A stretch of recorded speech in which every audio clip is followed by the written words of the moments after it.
Return my student, all for one. Have you come to kill me a second time, All Might?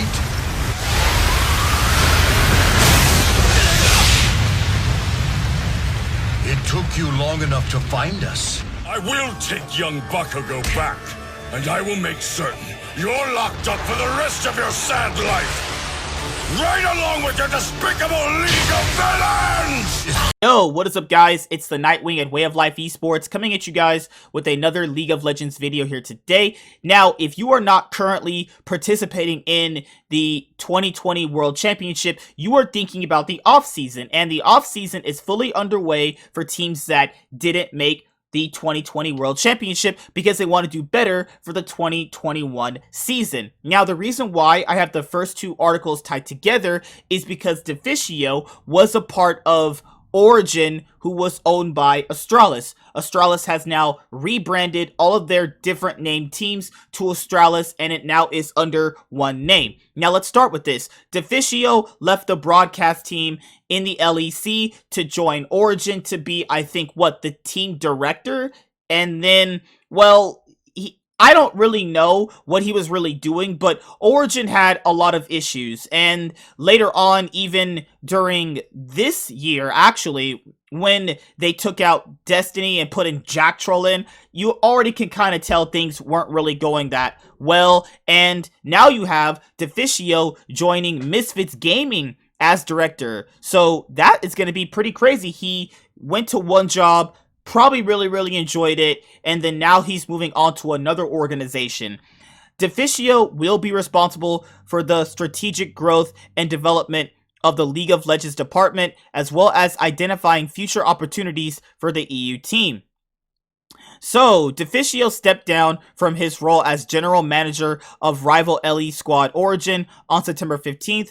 With Misfits, he'll be responsible for the strategic growth and development of the League of Legends department, as well as identifying future opportunities for the team. He'll also be in charge of infrastructure in 2021, with aims of expanding to other games and focus areas, Misfits said. Deficio will be integrated into all facets of the org, from competitive to content to collaborating with sponsors and partners.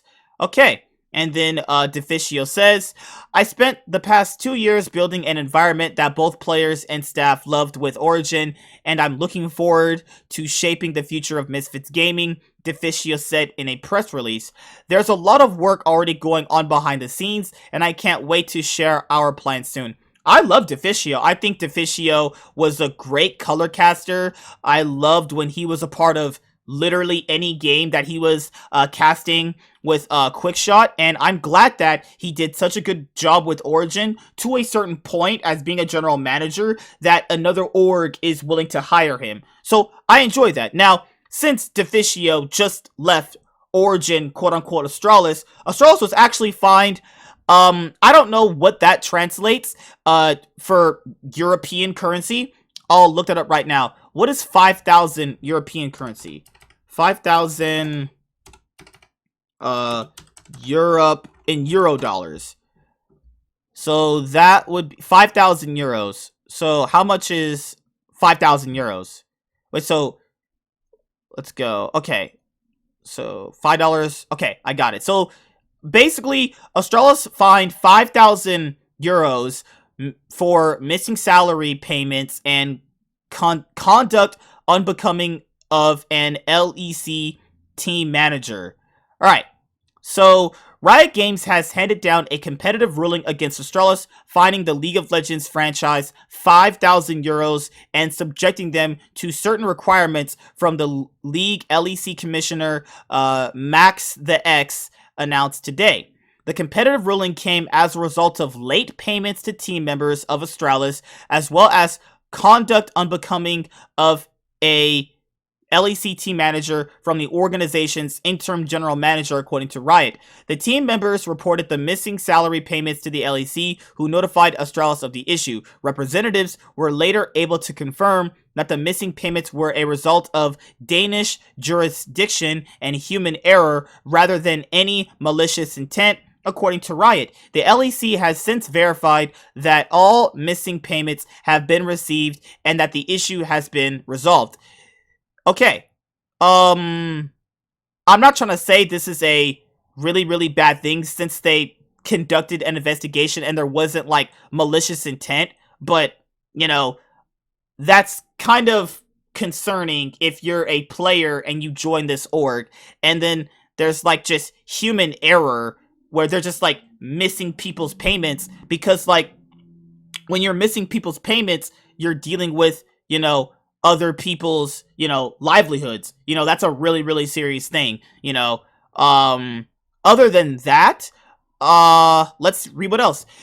These requirements include establishing a direct avenue through which team members can internally report grievances to the Astralis ownership group and implementing an onboarding scheme for new team members to get them acquainted with Danish tax and vacation pay requirements. Since the payment issue came about as a result of Danish law, the country in which the Astralis group is based, the goal is seemingly to educate players on Danish financial law to avoid further misunderstandings. The LEC has also promised to schedule check-in calls with Astralis team members to ensure that these requirements are being adhered to. Okay, so that's interesting. This competitive ruling is a sour start to the Astralis Group's presence in the LEC after rebranding from the Origin name at the end of the 2020 summer split. Their spot in the LEC marks the first venture into competitive league, with the other rosters active in CSGO and FIFA. So if you're a big Counter-Strike fan, that's where Astralis is pretty much from. They're pretty much like, from what I hear, the SKT of Counter-Strike. They're literally the Lakers, the Celtics of Counter-Strike. Armut, and what is this name?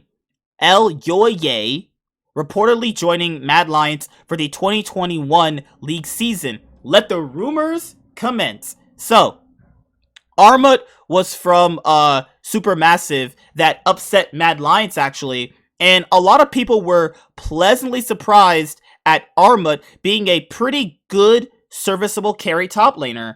And let's read about it. So, following Mad Lions' defeat in the playing stage of the 2020 League of Legends World Championship at the hands of Supermassive, fan speculation was rife over potential roster changes due to the team's underperformance. Many eyes fell upon the top side of the mat for Mad, and now Mad is set to sign Armut and jungler Eloye for the 2021 seasons. I probably mispronounced that so bad. These new signings would replace Mad Lions' current top laner Arome and Shadow, both whom struggled on the international stage. Turkish esports outlets Invade and ESPN initially reported on Mad Lions being in talks with Armut yesterday. Armut is in the final stage of discussions over a transfer to Mad Lions, according to Esporian. Currently under Turkish residency, he'd marked the first imported player on Mad's roster since the team's creation at the start of 2020. He attracted global attention in the playing stage for the 2020 World Championship, which with his aggressive playstyle on his signature Wukong, and received glowing praise from the international community, despite Supermassive failing at the final hurdle to Unicorns of Love.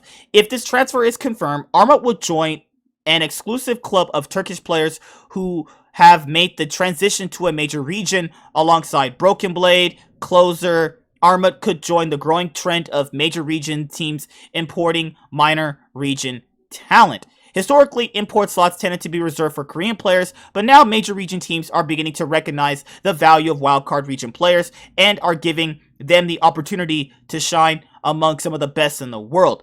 Armut will be joined on the top side of the map by Eloye, previously the jungler for Movie Star Riders in the EU Masters tournaments. According to ESPN, with the organization's roots in EU Masters, the entirety of the current rosters consist of EU Masters alumni. It looks like Mad Lions will be sticking to what it knows best and continuing to develop rookie talent in 2021. So Armut actually played really, really well in the playing stage. But it's hard to really say if he's going to be exactly what, like, could push Mad Lions to that like second seed in the LEC coming up in the 2021 season. I think that he's a good addition. Like Arome was just not it. Shadow was just not it on the international stage. And I think that Armut is going to be that player for them that pushes them to that next level. And the last news article today, guys, most of you already know this if you watch Yamato Cannon's YouTube channel, which I do. Great content he provides. Coach Yamato Cannon to leave Sandbox, didn't resign after contract expiration. So he already explained this. Most of it was personal reasons. I could probably chalk that up to, you know, he had to literally uproot his whole life, move to Korea. They didn't do so well. He probably didn't like how things were ran, but, you know, you want to keep a good public relationship, so you don't want to dive too much into that. So that's kind of why I think he's not returning. Also, like, lives in Europe. Like, his whole life is in Europe, and uprooting all that just to get, like, 8th place in the LCK is just not worth it. But that's it for all the news right now. Stick on the channel. Keep that notification bell enabled, because I'm going to have all the 2020 offseason news here right when it drops. See you guys later. Like, comment, subscribe. Most of all, enjoy. I'm the Nightwing, and Way of Life Esports is signing out, guys. Peace. Have a good day. Hi there, guys. Be sure to like and subscribe to the channel for more stuff. Yeah, thank you.